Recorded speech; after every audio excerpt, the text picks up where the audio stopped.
Bom dia a todos. Nosso painel, a urgência do futuro. Nós vamos ter o prazer de ouvir algumas pessoas muito importantes na nossa sociedade. Então, eu gostaria que viesse ao palco para ficar com a gente o Pedro Passos, cofundador da Natura.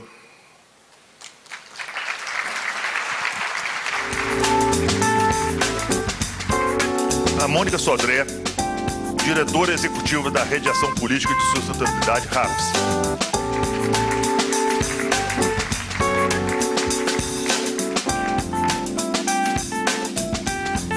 Eu queria chamar a Natália Mazzotti, diretora executiva da Open Knowledge Brasil.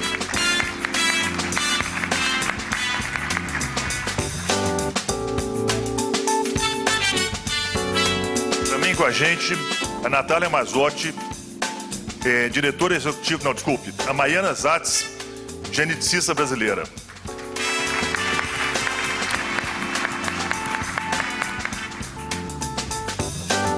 Finalmente, o Silvio Meira, agitador da Muxó.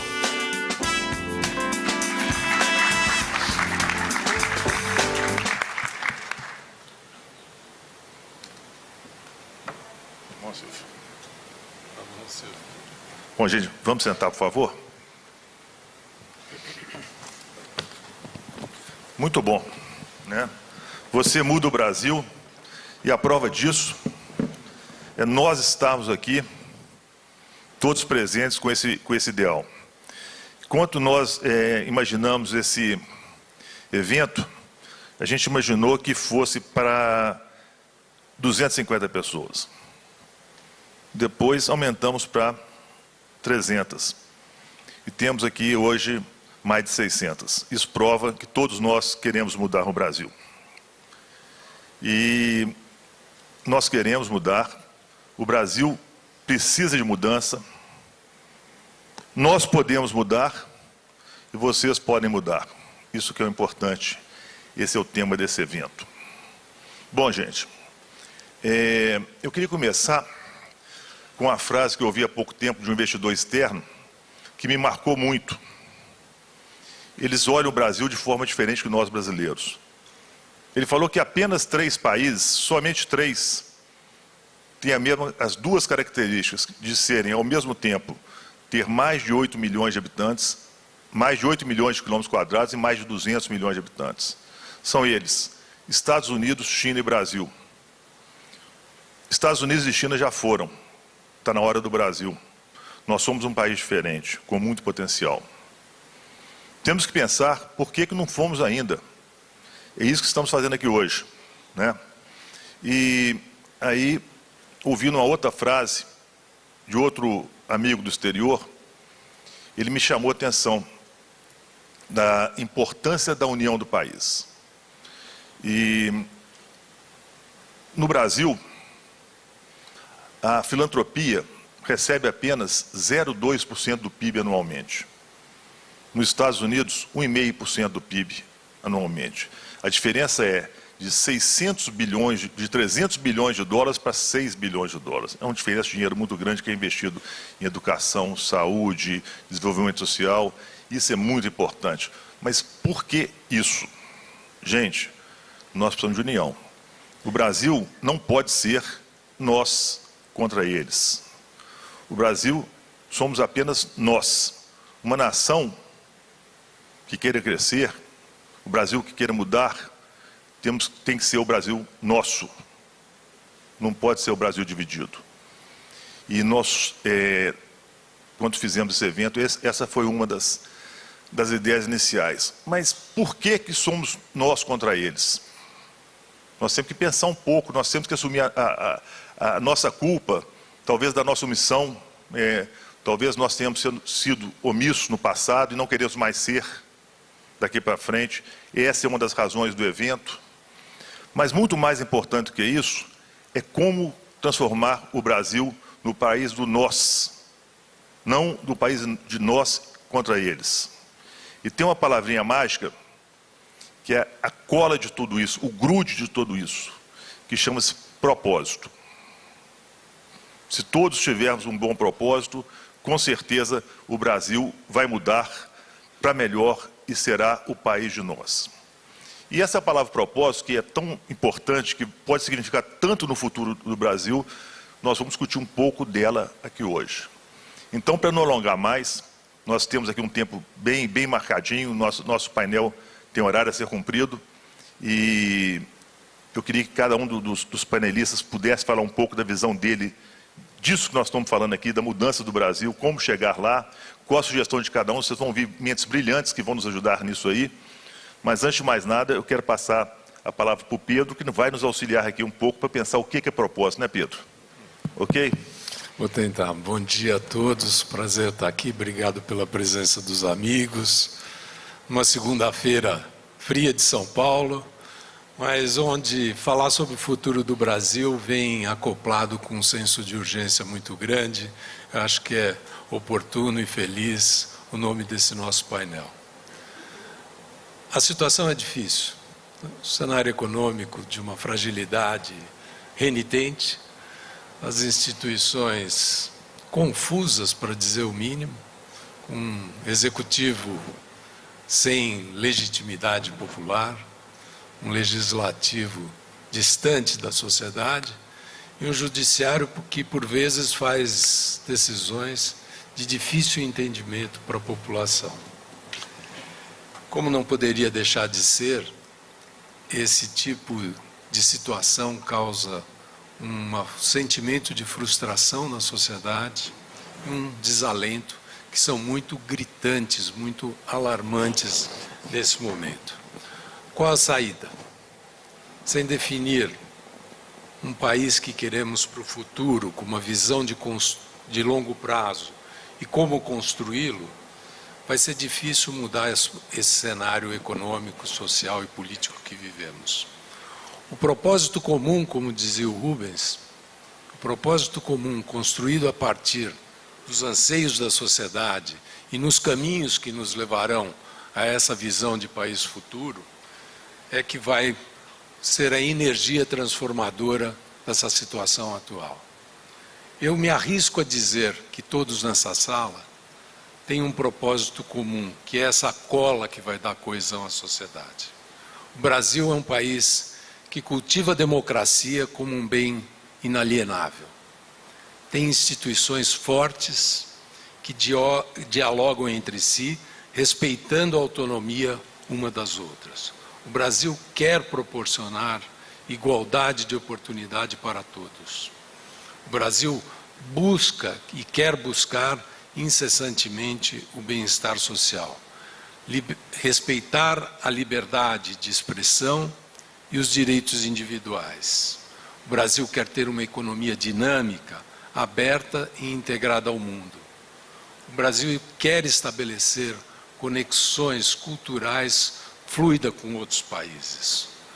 O propósito de todos aqui nesta sala e de milhões de brasileiros que estão fora, na labuta honesta para vencer as dificuldades atuais, eu tenho certeza, é um país baseado nesses princípios. Se esse propósito for traduzido num plano factível de ação, nós vamos conseguir resgatar a confiança e entusiasmar novamente a nossa população. A história recente nos dá exemplos nessa direção. Em 1994, com o apoio quase unânime da sociedade, nós conseguimos vencer uma inflação que nos martirizava há décadas. E hoje, esse ativo que é da sociedade, uma moeda controlada, a cada vez que se ameaça uma disparada de preços, você tem uma reação forte e saudável de toda a sociedade. O combate à corrupção na Operação Lava Jato, seus desdobramentos, é outra prova da mobilização da sociedade e dos resultados positivos que podem trazer ao país. Não foram poucas as forças no sentido contrário, mas o avanço tem sido notável e o combate à corrupção tem sido transformador na nossa história. Um país se constrói a partir de consensos e não de dissensos. A totalidade da população brasileira quer ver endereçada algumas questões: emprego, saúde, educação, segurança. Esses são os anseios que devemos nos dedicar prioritariamente. Se quisermos endereçar tais questões, precisamos enfrentar, em primeiro lugar, a balbúrdia que hoje vivemos nas contas públicas. O Estado tem que se concentrar no que é essencial. Mas o cidadão consciente brasileiro não vai aceitar soluções populistas e entende que, se não houver uma substancial evolução nos programas e nas reformas que visem o aumento de produtividade desse país, ficaremos fora do jogo. Não teremos condições de oferecer alternativas a uma população que envelhece em função do perfil demográfico, e com essa falta de perspectiva não poderemos oferecer um aumento de renda e também benefícios que possam garantir um bem-estar razoável à nossa população. É urgente, são urgentes essas reformas, e a mobilização da sociedade é que vai eliminar as restrições que têm travado essa agenda. Falo sim da reforma previdenciária, que pode eliminar uma série de distorções e privilégios. Falo da reforma tributária, que pode ser simplificadora e fazer com que a carga tributária seja menos regressiva.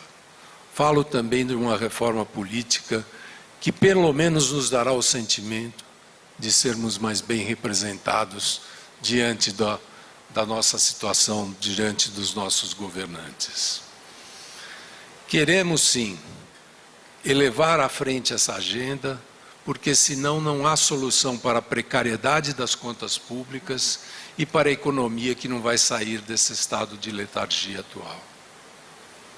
E essa economia que queremos é uma economia mais aberta, integrada à economia internacional, atrativa para novos investimentos e, portanto, menos dependentes do apoio do Estado, que se concentrará numa prestação de serviço relevante para a população.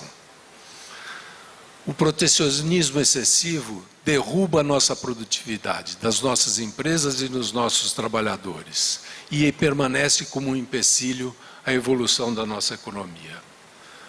Falar sobre o futuro exige falar também sobre educação. Educação do século XXI, precisamos colocar as nossas crianças no padrão internacional, tendo na transformação digital a necessidade de mudança e a inovação constante para endereçar problemas importantes, como os problemas ambientais do planeta e os novos hábitos de consumo. Para isso, o Estado não pode ficar à mercê de lobbies públicos ou lobbies privados. Esses sim que são alimentados pela hiperdimensionada presença do Estado na economia. É claro que tudo isso gerará defesas, resistências e oposição. Pois bem, como superá-las? Numa sociedade sustentada por princípios democráticos, e não pretendemos abrir mão desses princípios democráticos em hipótese alguma, a expressão legítima da sociedade, através dos seus canais de comunicação com o governo e de representação com o governo, é o nosso meio de ação. O seu voto, o voto da nossa sociedade mobilizada, é a resposta mais efetiva a essa pergunta. Felizmente, a presença de vocês aqui hoje demonstra claramente o anseio do Brasil por mudar, que os problemas estão ao nosso alcance, se dependendo sobretudo da forma como façamos as nossas escolhas. Vamos então coletivamente ampliar essa rede de pessoas com a nossa rede de amigos, as nossas redes de relacionamento, influenciando para que a discussão do Brasil do futuro seja profunda. Vamos juntos, vamos mudar o Brasil.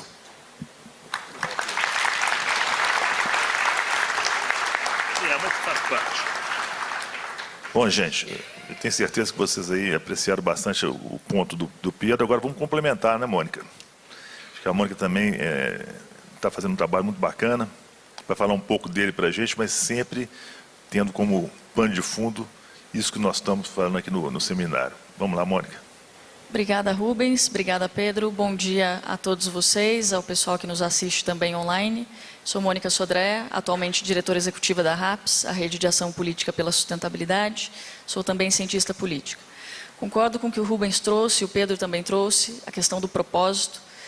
E acho que, respondendo concretamente à pergunta do painel, urgência do futuro, me parece que é urgente mudarmos a maneira que os políticos se relacionam com a sociedade, mas também a maneira que a sociedade se relaciona com os políticos. Nós elegemos 70.488 políticos a cada 4 anos. É muita gente. Não é todo mundo igual. E a gente tende a achar que não só é todo mundo igual, como é todo mundo ruim igual. A gente precisa começar a mudar essa percepção. Para além disso, a gente conquistou sim uma democracia eleitoral, temos eleições limpas, livres, regulares, auditáveis, mas isso ainda é muito pouco. Se a gente perguntar hoje para a maioria das pessoas na sociedade como é que elas pretendem se envolver nas eleições de 2018, muitas vão dizer que vão votar, a maior parte pode dizer que não vai votar, e o índice tem crescido com alguma frequência, mas poucas querem doar para as campanhas e poucas querem pedir votos para os seus candidatos. Então, a gente é uma sociedade cada vez mais veloz, cada vez mais conectada, que exige do político decisões melhores, maior responsividade e responsabilidade, mas é uma sociedade que, por vezes, não se envolve muito. E, às vezes, quando, por exemplo, eu lido com os políticos agora, no cargo onde estou, quando se pede, por exemplo, doação de campanha, boa parte da sociedade diz, imagina, não vou botar meu CPF nisso, porque isso vai ficar online e vão saber para o resto da vida que eu doei para político, não quero me envolver com isso. Há 6 anos, a Rede de Ação Política pela Sustentabilidade, RAPS, que a despeito do nome, não é o partido Rede de Sustentabilidade, também não é um movimento, trabalha para melhorar a democracia no Brasil por meio da formação de novas e atuais lideranças políticas. Nós somos hoje 559 membros espalhados por todo o país, pertencentes a 26 partidos políticos diferentes, e temos 140 candidatos e candidatas em todo o Brasil às eleições desse ano. Mas formar novas e atuais lideranças políticas para quê? Perguntaria o Pedro, que falou sobre o propósito. Por e para uma ação política que incorpore a sustentabilidade. É um conceito difícil de expressar, é um conceito difícil de falar, mas precisamos falar sobre as dimensões da sustentabilidade para além da questão ambiental. A dimensão social e econômica que Pedro trouxe, mas também a política. A ideia de que a governança do país e o desenho institucional importam, e importam quase tanto quanto as decisões que se tomam. Não é um trabalho simples e precisamos todos do envolvimento de vocês. Mencionei que temos 140 membros que são candidatos e candidatas às eleições. Temos hoje 97 membros que já possuem cargos eletivos. Estamos falando de 2 senadores, 2 governadores, 49 vereadores, 14 prefeitos. E precisamos ampliar e aprofundar esse trabalho para os próximos anos. Isso significa debater em conjunto com a sociedade e os seus atores relevantes uma visão de país, uma visão de futuro e também mobilizar empresários, sociedade, academia, terceiro setor e políticos, obviamente, para levar essa agenda adiante. O nosso trabalho completa esse ano 6 anos e estamos online, para quem quiser conhecer um pouco mais, no raps.org.br. Para essas eleições, criamos um pacote de atividades voltadas para candidatos, candidatas, equipes e sociedade em geral, que vocês também podem acessar no raps.org.br/conexão eleitoral. Estamos também nas 4 principais redes sociais: LinkedIn, Instagram, Facebook e Twitter. Precisamos de vocês e precisamos de uma cidadania ativa para mudar esse país. Esse país muda quando a sociedade mudar também a sua relação com a política. Obrigada. Muito bom.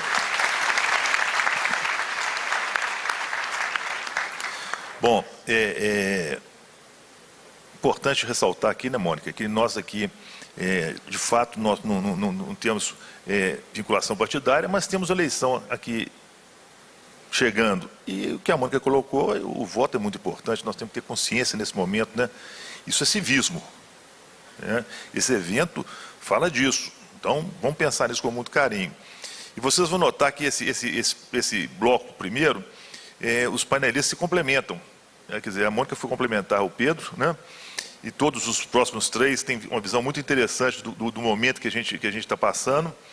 Então, eu queria passar agora a palavra para a Natália, que tem feito um trabalho muito bacana também, e vai falar um pouco do que ela acha disso tudo que nós estamos discutindo aqui hoje. Né, Natália? Por favor. Rubens.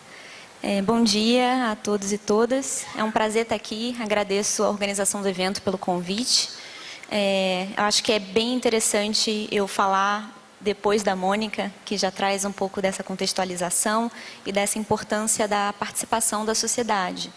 Eu sou diretora de uma organização que atua há 5 anos no Brasil, chamada Open Knowledge. É uma organização em rede que começou no Reino Unido e hoje tem capítulos, cresceu organicamente, tem capítulos ao redor do mundo.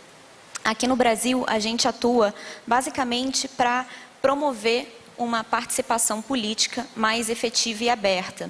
E isso a gente faz construindo tecnologia cívica, promovendo maior monitoramento de políticas públicas e também advocacy, né, fazendo pressão por mais transparência e abertura de dados.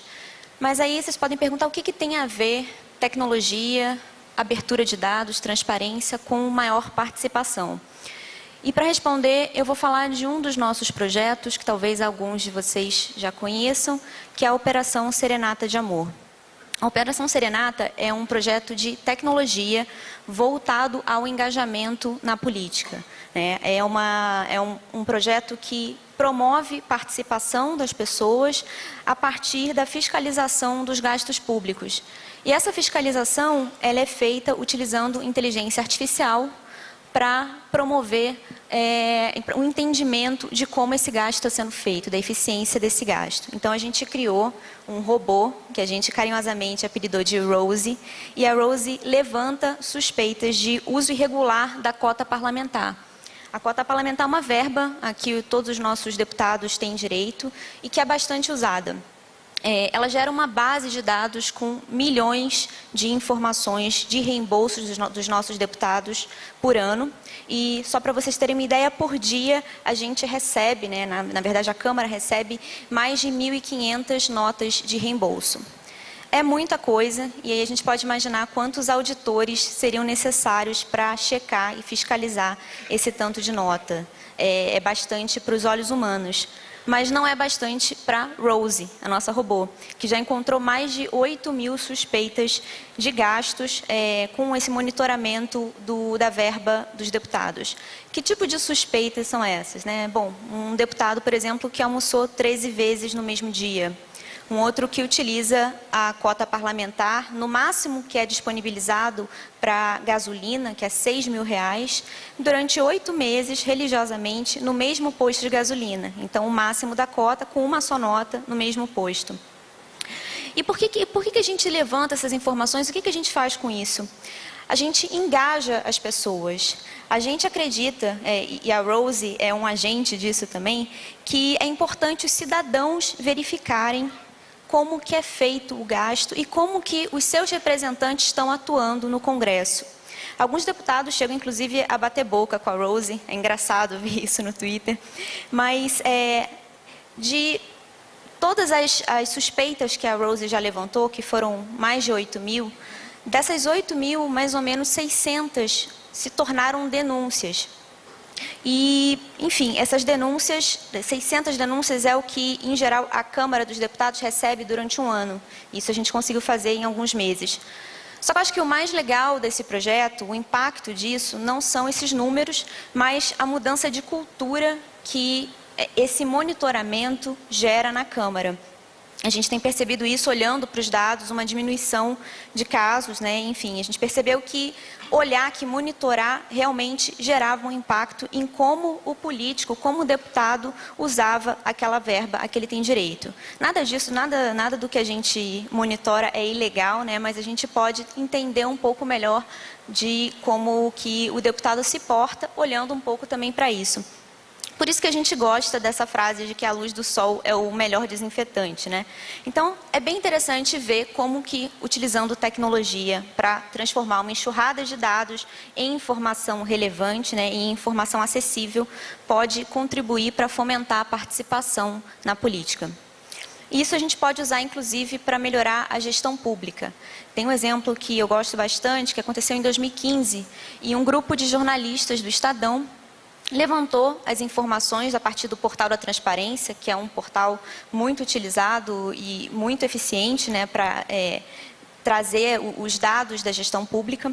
Eles viram que grandes grupos de educação estavam recebendo recurso público e esse recurso vinha aumentando exponencialmente. Isso muito por conta do FIES, que é um programa super relevante de financiamento estudantil para ampliar o acesso às universidades. Mas o gasto estava aumentando e o número de estudantes não seguia esse crescimento. Então, havia aí um problema de implementação de um programa relevante. E quem monitorou isso, quem mostrou isso, foi um grupo de jornalistas. Então, o programa, como ele havia sido pensado, não estava bem estruturado. E o alerta dos jornalistas fez com que o governo revesse e mudasse o programa. A sociedade, ela pode ajudar nesse monitoramento da qualidade e a efetividade das políticas públicas. E é por isso que a gente tem, desde 2013, também na Open Knowledge, um programa de capacitação em uso de dados para jornalistas e outras organizações da sociedade civil. Então, seguindo essa lógica de aliar tecnologia, dados abertos, para gerar engajamento social, a gente vem expandindo a atuação da Rose para começar a entrar em municípios, né? Entender um pouco melhor como os municípios estão atuando. E, então, a gente está estruturando os dados dos diários oficiais, que hoje são apresentados em um formato não tão acessível, e fazendo isso para os 100 maiores municípios do Brasil, que já dão conta aí de praticamente 40%, para que com esses dados a gente consiga construir ferramentas para, por exemplo, alertar a população sobre audiências públicas, para que ela possa utilizar esse instrumento de participação, ter efetividade esse instrumento de participação, extrair padrões de compras públicas para conseguir, por exemplo, informar melhor os gestores sobre como os preços e os produtos estão no mercado, né? Entender a distribuição territorial dos gastos que são feitos pelas prefeituras, para saber se as prefeituras estão aumentando ou diminuindo a desigualdade nesse sentido. Então, a gente acredita que dá para fazer muita coisa e fazer diferente e gerar impacto utilizando tecnologia como meio para ampliar a participação política como fim. E todo esse trabalho da Open Knowledge é feito por um grupo super pequeno, que precisa muito de apoio e que tem muito propósito, que é uma coisa que eu acho que todo mundo aqui, todo mundo que está aqui nesse evento também compartilha. Então, eu acho importante a gente abrir esse diálogo e eu estou super à disposição para isso. Obrigada.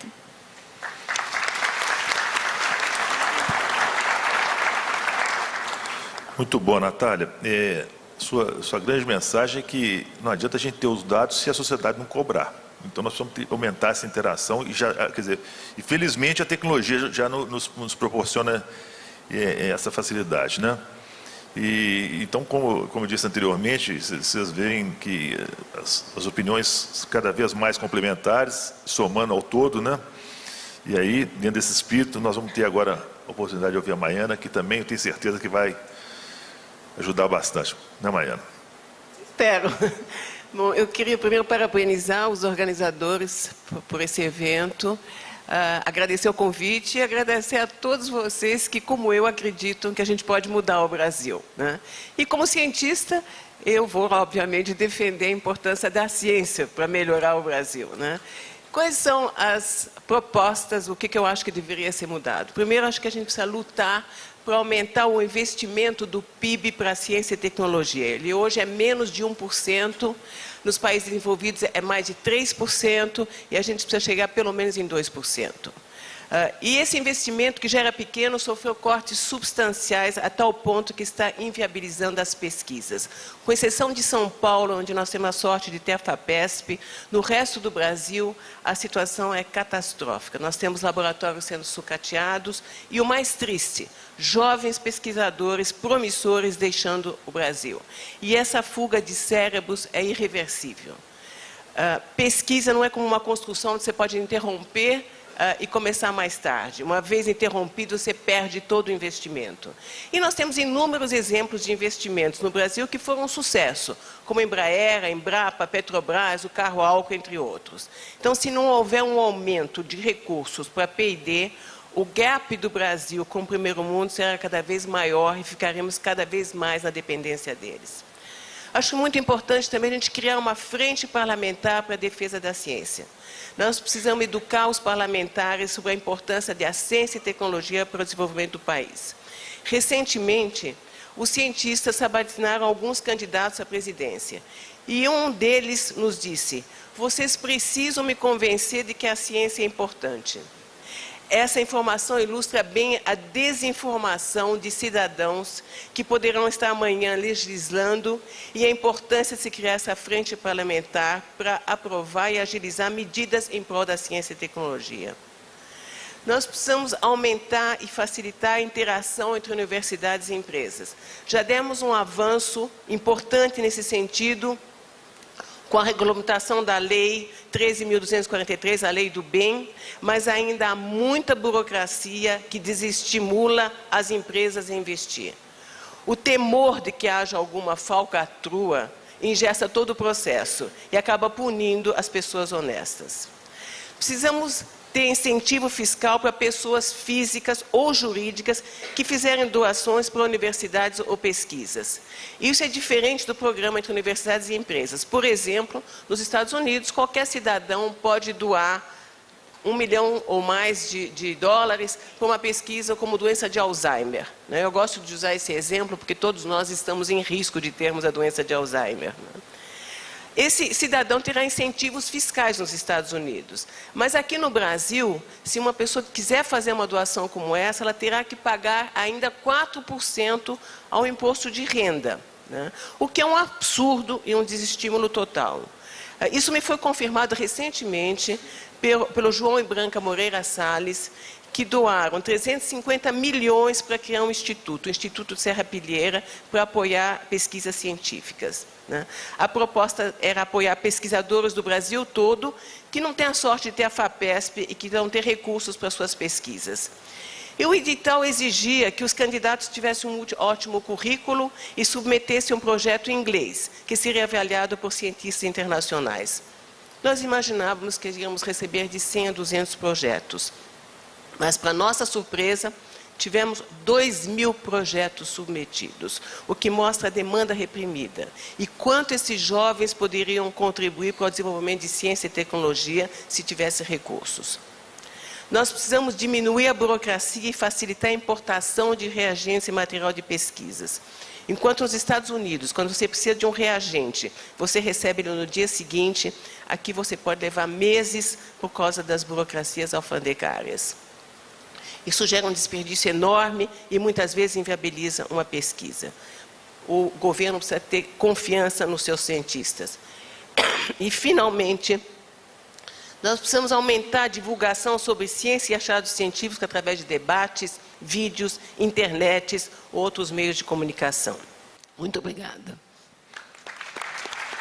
Muito bom, Mariana. Eu vou destacar 2 pontos no que você falou. Primeiro, eu tive a sorte e a oportunidade de formar na Universidade Federal. Depois disso, tentei voltar para a universidade sob forma de doação, algum benefício, não consegui. As universidades brasileiras têm dificuldade em ter projetos. E isso é um ponto de destaque.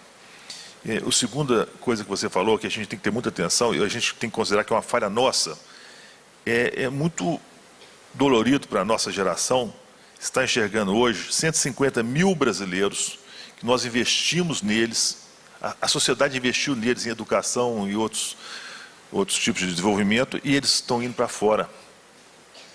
Quer dizer, o Brasil que precisa mudar, que a gente quer, precisa que tenha espaço para que essa vamos dizer, essa meninada fique aqui e queira ficar no Brasil. Mas se não tiver esse incentivo, isso não vai acontecer. Então nós temos aqui, gente, que lutar para criar um ambiente mais, né, mais amigável para essa moçada, e que nós vamos precisar muito deles aqui, né? Eu acho que até é bom esse tema que você levantou, que de certa forma, no nosso próximo palestrante, que é o Silvio, né, que tem um pouco a ver com isso, eu acho que vai complementar a nossa linha de raciocínio. Eu acho que ele vai falar talvez um pouco disso, estou imaginando, Silvio, que você vai falar um pouco disso aí, dando sequência ao nosso painel. Tomara. Bom dia a todos e a todas. É um prazer estar aqui. Acontece de eu também ser cientista. Eu sou professor emérito de Engenharia de Software da Universidade Federal de Pernambuco. Sou representante de terras distantes aqui no painel, né? E nosso tema é a falta de microfone. Não, voltou. O nosso tema não podia ser mais urgente, que é exatamente a urgência do futuro. E a pergunta que a gente ouviu bem no começo é: por que o Brasil não acontece? E em boa parte, Maiana me contaminou aqui com a tosse, em boa parte o Brasil não acontece porque o futuro vem do futuro. Nós estamos tentando há décadas, talvez há séculos, fazer passar por dentro de um Brasil presente um passado que se transforma em futuro. E não é assim que os futuros acontecem. Os futuros vêm da captura do imaginário sobre o próprio futuro no presente, transformando o futuro imaginado em futuro realizado.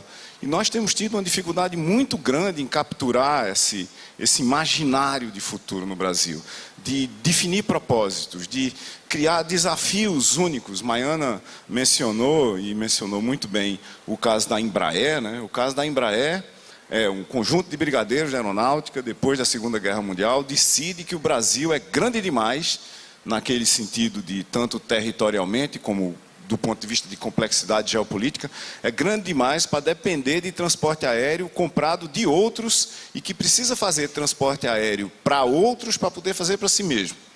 Cria-se todo um aparato de conhecimento que acaba gerando a Embraer. A Embraer não é uma fábrica de aviões, ela é o topo da pirâmide de um aparato de conhecimento inteiro, criado em São José dos Campos e em muitos outros lugares, que em particular produz aviões, mas não só. Se a gente fizer a conta entre o dia que se formou a primeira turma do ITA, que foi trabalhar na Embraer, ou no que viria a ser o projeto da Embraer, não se chamava Embraer na época, e o IPO da Embraer na Bolsa de Valores, se passaram 50 anos. O futuro precisa de tempo. O futuro é urgente, mas se a gente não abrir tempo para ele no presente, ele não acontece de jeito nenhum. Tá certo?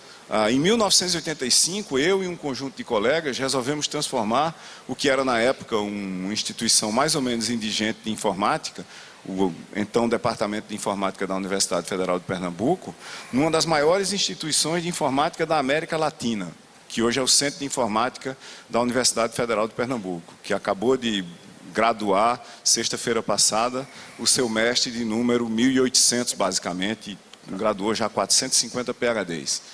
Isso levou 30 anos para fazer. Então a gente precisa de tempo. E esse tempo é um tempo que normalmente a gente não tem. Outra coisa que a gente precisa no Brasil é que o futuro precisa de emergência. Não emergência no sentido do SAMU ou da emergência dos hospitais, mas emergência das regras não escritas. O futuro precisa de largura de banda da sociedade para que coisas não previstas aconteçam, para que combinações de coisas que não estão pré-determinadas aconteçam. A gente precisa talvez de menos regras. E no Brasil, como todos nessa sala sabem, só se pode fazer o que é explicitamente permitido fazer. Então a gente precisa de regra para absolutamente tudo o que vai fazer, até para as coisas que a gente não sabe o que são. O que a gente precisava para o futuro se encantar era um conjunto muito mais simples de coisas. Ser permitido tudo aquilo que não é explicitamente proibido. Isso é uma mudança dramática na nossa sociedade. E hoje o futuro é trazido por mudanças radicais derivadas de um processo de transformação digital que tem basicamente 50 anos. Hardware na década de 70, software na década de 80, redes na década de 90, móvel na década de 2000 e internet das coisas nessa década. Como é que a gente se apropria desse futuro? Em 1980, o Brasil e a Índia exportavam R$0 de software. A Índia criou um propósito de ser um país líder no fornecimento de software e serviços globais de tecnologia de informação para o mundo inteiro. Mudou as escolas, mudou os currículos, mudou sua política, aspas, industrial para uma política de serviços tecnológicos. E o ano passado a Índia exportou 111 bilhões de dólares em software e serviços de tecnologia de informação. E o Brasil, obviamente, sem nenhum projeto, sem nenhuma política, exportou 1 bilhão.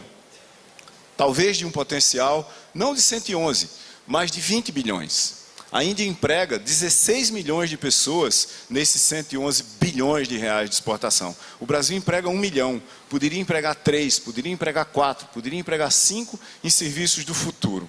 Transformação digital pode simplificar dramaticamente a sociedade, o governo e a economia brasileiras. Pode mudar dramaticamente educação, saúde, segurança e trabalho. Para mudar a educação, saúde e segurança, nós vamos ter que trabalhar para isso. Para mudar o trabalho, nós não vamos fazer nada. Isso acontece de forma emergente e de maneira natural. Tem um estudo que mostra, e depois quem quiser pode mandar e-mail para silvio@meira.com, que eu mando o link, silvio@meira.com, que no Brasil, até 2030, 14% da força de trabalho vai ser impactada pela transformação digital, por internet das coisas, por robótica, por inteligência artificial, como já foi falado aqui. Nós já temos 15%, arredondando o número, de desempregados. Nós corremos o risco de ter outros 15% estruturais de desempregados se nós não cuidarmos para que essa força de trabalho acompanhe o processo de transformação digital, para que a própria transformação digital seja ela própria um vetor de crescimento, de desenvolvimento e de inclusão. E para que isso aconteça, o nosso grande desafio é o que a gente chama em planejamento do long now. É o longo prazo agora. O longo prazo como um projeto de futuro, quase como um propósito. Obrigado. Uma das missões que me foi dada como facilitador é que tome conta do tempo. Então nós temos agora exatos, em respeito a todos vocês, evidentemente, 15 minutos para terminar o nosso painel. E tem muitas perguntas muito interessantes. Eu não sei se a gente vai poder passar por todas, mas eu vejo que duas aqui são as que estão concentrando a maior quantidade em cima delas. Então eu vou dividir em dois blocos, e vou pegar esse primeiro, Pedro, a Mônica e a Natália. E a grande pergunta que faz é o seguinte: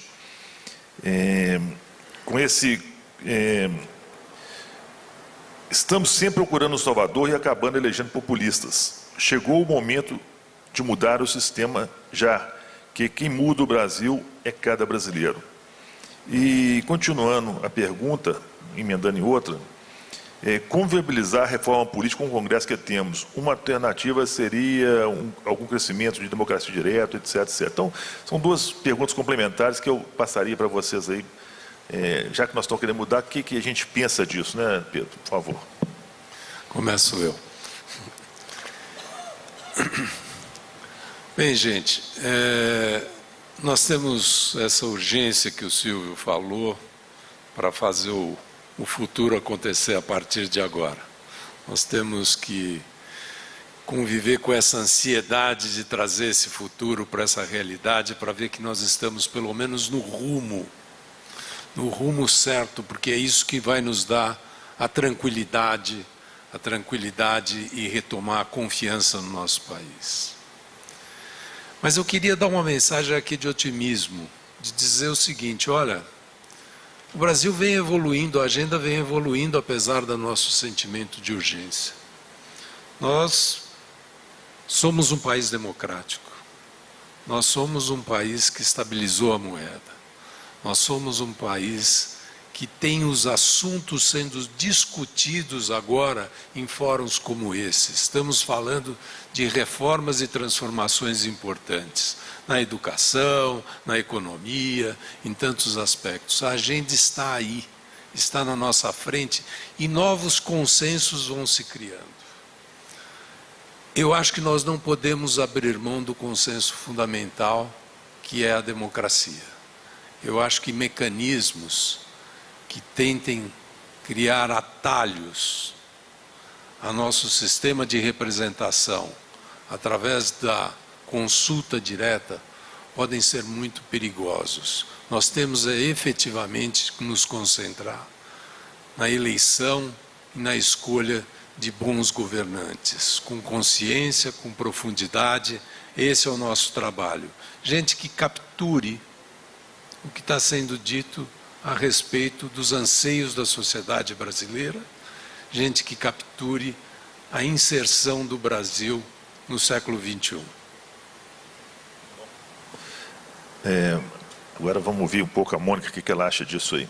Rubens, eu costumo ser voz dissidente quando se fala de reforma política, porque, entre outras, eu defendo partidos políticos, partidos importam, a gente olha para os partidos normalmente como organizações hoje incapazes de dar voz às demandas da população, mas, por exemplo, a gente olha pouco para os partidos como organizações capazes de dotar os parlamentos de coesão.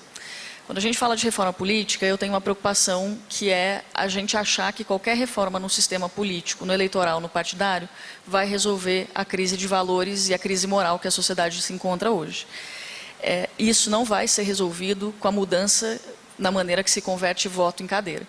Então, eu defendo, sim, algum tipo de ajuste. Não existe democracia nenhuma no mundo na qual os seus cidadãos estejam plenamente satisfeitos com os seus governos. A nossa democracia é muito recente, tem cerca de 30 anos, esse ano a Constituição de 88 completa 30 anos, e obviamente a gente precisa sim de algum tipo de ajuste, até porque a qualidade das políticas e a percepção da qualidade das políticas não acontece para a população. Mas ressalto, e eu vi a pergunta rolando ali no painel, que a gente precisa tomar cuidado com o que se quer dizer com reforma política, para não correr o risco de achar que está tudo ruim ou que a gente vai ter alguns resultados que não virão com a mudança, por exemplo, do sistema proporcional para o sistema majoritário, ou com a proibição do financiamento empresarial das campanhas. É isso. Muito bom. Agora vamos ouvir a Natália, o que ela acha disso tudo, né, Natália? Eu acho que no Brasil a gente tem um problema que não sei se uma reforma política resolveria, que é esse foco muito grande no executivo. Então, se a gente perguntar aqui nessa sala quem tem já uma escolha para presidente, quem tem uma escolha para governador, acredito que a maioria vai ter. E se a gente for pensar em quem já tem o seu voto para deputado federal, deputado estadual, talvez nem todo mundo já tenha uma ideia de em quem votar. Então, o presidencialismo ele traz um pouco essa coisa que às vezes coloca o foco nesse salvador, em tentar achar uma figura que vai resolver todos os problemas. E a população ela precisa entender um pouco melhor de como funciona o legislativo, como funcionam os poderes, para conseguir até um pouco hackear esse sistema. Quanto mais a gente conhece, mais a gente consegue se apropriar daquilo, entender e mudar de alguma forma. Eu acho que de fato a gente precisa de uma reforma política e são várias as reformas que ela poderia trazer, mas eu acredito que ela não vai acontecer assim, dando o passo que a gente precisa para mudar o Brasil se a população não se engajar. E se a população não tiver conhecimento dos seus representantes, principalmente no legislativo. Então, a gente coloca... Eu concordo com a Mônica que não é todo mundo igual e que a gente precisa dos partidos. A gente tem muita gente boa lá em Brasília também lutando por um Brasil melhor, acreditando e compartilhando valores de um país do futuro, mas essas pessoas, elas precisam de apoio e elas precisam ser também diferenciadas, digamos assim, de um restante que não está engajado nos mesmos valores e nos mesmos propósitos. E por isso, a população, a sociedade, ela precisa participar e precisa entender melhor sobre o processo legislativo, sobre os nossos governantes. Então, dar espaço para isso é um ponto fundamental para a gente mudar também. Tá ótimo. Acho que foi muito bem passada a mensagem pelos três. Eu vejo o seguinte, tem uma outra preocupação grande aqui, que vai um pouco de encontro, exatamente o que o Silvio e a Maiana falaram, e até pediria mais uma vez a colaboração do Pedro, porque ela abrange dois lados. Primeiro, você falou, né, que falta às vezes reativos, né, não lembro, reagentes, né, na universidade ou nos laboratórios, e o Silvio falou que se a gente não tiver uma inserção digital das pessoas, vão ter 14% de desempregados, né, a mais. Mas tem gente curiosa, nós estamos querendo mudar o Brasil, e o papel da liderança nisso aí? O que as lideranças estão fazendo? Elas estão cumprindo o seu papel? Nós estamos aqui para que as lideranças cumpram o seu papel. Então, de certa forma, está faltando reagente, gente. Vamos botar a boca para fora. Vamos mostrar para a sociedade que sem reagente não se faz pesquisa. Então, qual que é o papel da liderança? Então, agora vindo de lá para cá, se o Silvio pudesse começar passando pela Maiana, e vamos tentar ver com o Pedro que o nosso tempo vai ser suficiente para essa pergunta. Olha, colando essa pergunta com a pergunta anterior, veja, tem uma equação básica que eu acho que a gente tem que prestar atenção em qualquer sociedade. Educação mais oportunidade é igual a esperança. Quando você olha para a simplicidade e, ao mesmo tempo, para a absurda complexidade dessa equação, você descobre que se a gente não tiver simplicidade para fazer certas coisas, como educação, pesquisa e desenvolvimento, se não for simples fazer isso, fica absurdamente complexo fazer qualquer coisa em educação. Já é difícil você educar ou criar oportunidades de aprendizado, melhor dizendo, se você tiver todas as pré-condições para fazer isso.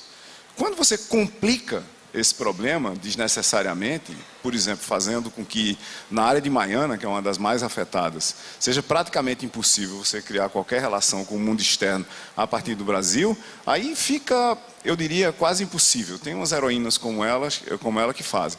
Na minha área, que é software, que a gente simplesmente baixa pela internet, sobe pela internet, assim por diante, é uma das poucas áreas da ciência que é fácil fazer coisas no Brasil. Mas imagine para a gente olhar de volta para a equação e para o papel dos líderes, simplificar é uma coisa absolutamente fundamental. Mas a criação de oportunidades é ainda mais fundamental. Por quê? Se você olha para o desemprego entre brasileiros jovens, ele está em 30%. No interior do Norte e Nordeste, ele passa de 50%. A gente tem muita sorte no Brasil de não ter nada fundamentalista usando essa juventude desalentada e sem esperança, porque talvez até tenha educação, mas não tenha oportunidade, para lutar diretamente contra o Estado. Claro, a gente tem um problema de mesma ou maior monta, que é toda essa juventude está no momento nas mãos de milícias, do tráfico e assim por diante. Por pura, simples e absoluta falta de oportunidades, mesmo quando tem educação. Para mim, a equação para as lideranças no Brasil hoje é tão simples como criar condições para que educação mais oportunidade seja igual à esperança, seja verdadeiramente uma equação que faça sentido nesse país e no curto prazo. Maiana, por favor.